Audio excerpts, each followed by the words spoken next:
Hey guys, it's Terry here at True Motion again. Today I'm going to talk to you a little bit about three systems that feed information into your brain all the time.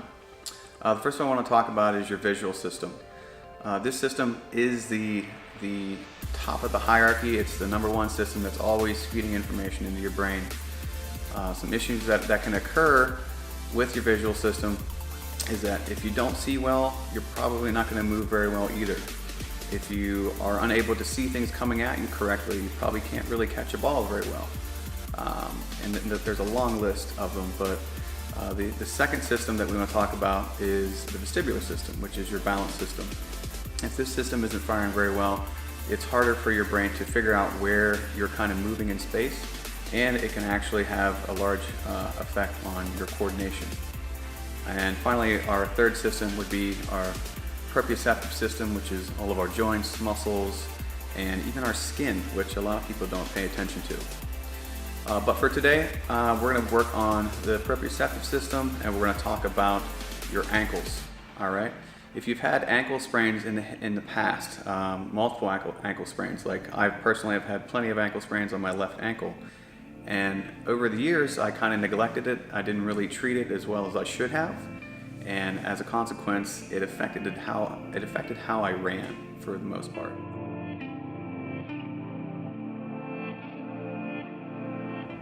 All right, guys. So we're talking about how my ankle injuries actually affected how I ran.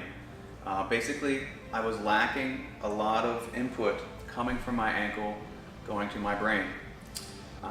The reason why is after those injuries in the past is that I let my ankle sit. And eventually the neurons in and around your ankle will start to die, and this is actually something called transneuronal degeneration. Eventually I got into some rehab education, and the drill that I used to help fix my ankle and re-educate it so my brain would actually understand what was going on at my ankle, so it could now incorporate it into my running. Okay, so it's very simple. It's called an outside ankle tilt. You're going to go just like so. And we're focusing just below the ankle bone here at the talocopanio joint. So it looks like this, and you want to kind of keep the pressure in the heel.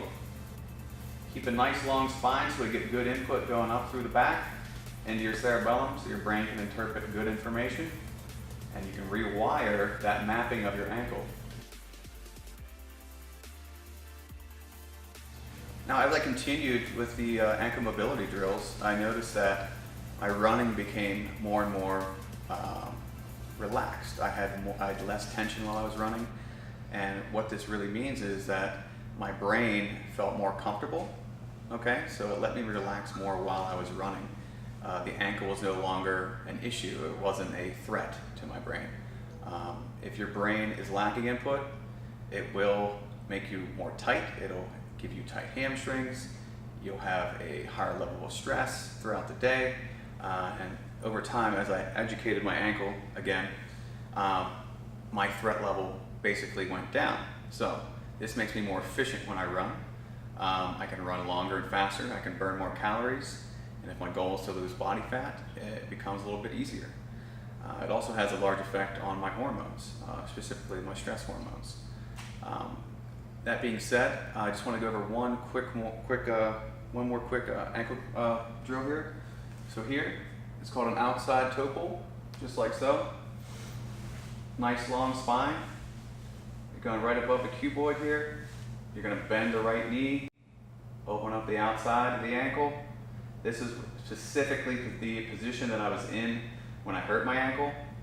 If you have had an ankle injury in this position, which a lot of people have, this is a really good drill to re-educate that area and let your brain know what's going on there. All right, that being said, today we talked about ankles, specifically ankle sprains.